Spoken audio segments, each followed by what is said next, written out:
दोस्तों अगर आप शेयर मार्केट से रेगुलर इनकम करना चाहते हैं तो उसका बस एक ही तरीका है और वह है डिविडेंड पेइंग स्टॉक में इन्वेस्ट करना। दोस्तों ऐसे बहुत सारे इन्वेस्टर हैं जिनके लिए डिविडेंड इनकम बहुत ही इंपॉर्टेंट हो जाता है और ऐसे इन्वेस्टर्स डिविडेंड यील्ड देखकर ही कंपनी में इन्वेस्ट करते हैं। तो दोस्तों आज के वीडियो में हम डिविडेंड यील्ड क्या होता है और कैसे हम इसे कैलकुलेट करते हैं ये जानेंगे। पर दोस्तों उससे पहले इसी टॉपिक से related video what is dividend, इसे आप पहले ऊपर आई के बटन को प्रेस करके देख लीजिए। नमस्कार दोस्तों, आप देख रहे हैं इन्वेस्टोनॉमी। इन्वेस्टिंग को आसान भाषा में लोगों तक पहुंचाना हमारे चैनल का मोटो है। अगर आप इन्वेस्टिंग में इंटरेस्टेड है और इन्वेस्टिंग सीखना चाहते हैं तो चैनल को सब्सक्राइब करके बेल आइकन को प्रेस कर लीजिए ऐसे ही इन्वेस्टिंग से जुड़ा हुआ वीडियो सबसे पहले देखने के लिए। तो चलिए बात करते हैं डिविडेंड यील्ड क्या होता है इसके बारे में। दोस्तों एक पब्लिकली लिस्टेड कंपनी चाहे तो अपना ईयरली नेट प्रॉफिट में से कुछ हिस्सा अपने शेयर होल्डर्स में डिस्ट्रीब्यूट कर सकती है। इसे हम डिविडेंड कहते हैं। डिविडेंड यील्ड हमें यह बताता है कि कंपनी का डिविडेंड पर शेयर उसके करंट शेयर प्राइस के कितने टाइम्स है। चलिए इसे एक एग्जांपल के द्वारा थोड़ा इजी वे में समझते हैं। सपोज एक कंपनी है ABC लिमिटेड जिसकी मैंने 100 शेयर्स ली है और कंपनी ने एक साल में 8 रुपये पर शेयर का डिविडेंड डिक्लेयर की है, तो हमें टोटल 800 रुपये का डिविडेंड मिलेगा। पर दोस्तों इन्वेस्टर्स डिविडेंड को क्लियरली समझने के लिए डिविडेंड यील्ड को कैलकुलेट करते हैं। डिविडेंड यील्ड को हम एक साल में कंपनी के टोटल डिविडेंड पर शेयर को कंपनी के करंट शेयर प्राइस के परसेंटेज फॉर्म में कैलकुलेट करते हैं। यानी कि dividend yield is equal to annual dividend per share divided by current market price of 1 share multiply by 100। For example अगर ABC limited की करंट प्राइस अभी 100 रुपये है और कंपनी ने 8 रुपये पर शेयर का डिविडेंड दिया है तो कंपनी का डिविडेंड यील्ड होगा 8 divided by 100 multiply by 100 is equal to 8%। इसका मतलब हमें ABC लिमिटेड से ईयरली 8% का रिटर्न मिल सकता है।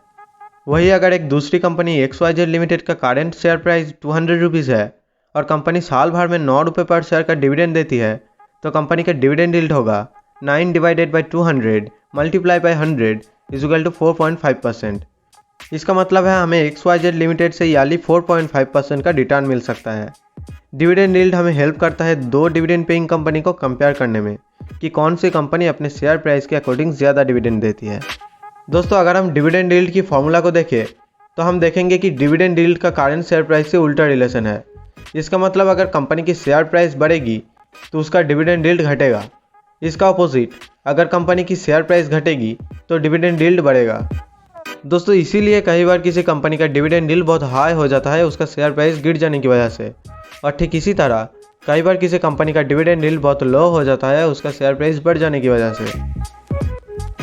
इसीलिए दोस्तों हमें डिविडेंड पेइंग स्टॉक में इन्वेस्ट करने से पहले थोड़ा उसका पास्ट हिस्ट्री भी देखनी चाहिए ताकि हमें ये पता चल सके कि कंपनी रियल में ज़्यादा डिविडेंड देती है या शेयर प्राइस गिरने की वजह से ज़्यादा डिविडेंड मिल रहा है। दोस्तों ये तो हम समझ गए कि डिविडेंड पेइंग स्टॉक में इन्वेस्ट करने से पहले हमें पास्ट हिस्ट्री और डिविडेंड यील्ड कैलकुलेट करना चाहिए। पर सबसे ज़्यादा सवाल जो लोगों के दिमाग में आता है वो है डिविडेंड इनकम पे टैक्सेस। तो मार्च 2020 तक डिविडेंड इनकम पे कोई टैक्सेस नहीं लगता था, क्योंकि जब कोई कंपनी डिविडेंड पे करती थी तो वो पहले गवर्नमेंट को टैक्स पे करती थी। इसीलिए इन्वेस्टर्स के लिए 10 लाख से कम के डिविडेंड पे कोई टैक्स नहीं देना पड़ता था। बट फिर उसके बाद ये रूल चेंज हो गया क्योंकि गवर्नमेंट कंपनी से जो चार्ज लेता था वो हटा दिया। इसीलिए अगर किसी को भी 5000 से ऊपर का डिविडेंड मिलता है तो उस पर आपको 10% का टैक्स काट होकर रिसीव होगा। अक्सर दोस्तों बहुत सारे इन्वेस्टर्स डिविडेंड पेइंग स्टॉक में इन्वेस्ट करते हैं रेगुलर इनकम के लिए, पर हमें याद रखना चाहिए कि अपने शेयर होल्डर को डिविडेंड देना या ना देना कंपनी के ऊपर निर्भर करती है। हमें डिविडेंड तभी मिलेगा जब कंपनी डिविडेंड देने की डिसीजन लेगी। तो दोस्तों आज के वीडियो में इतना ही। मैं आशा करता हूँ आपको आज का कॉन्सेप्ट क्लियर हुआ होगा और किस टॉपिक पे वीडियो चाहिए आप मुझे कमेंट करके बता सकते हैं। वीडियो को लाइक करें और शेयर करें आपको उन दोस्तों को जो कंपाउंडिंग के पावर को समझते हैं।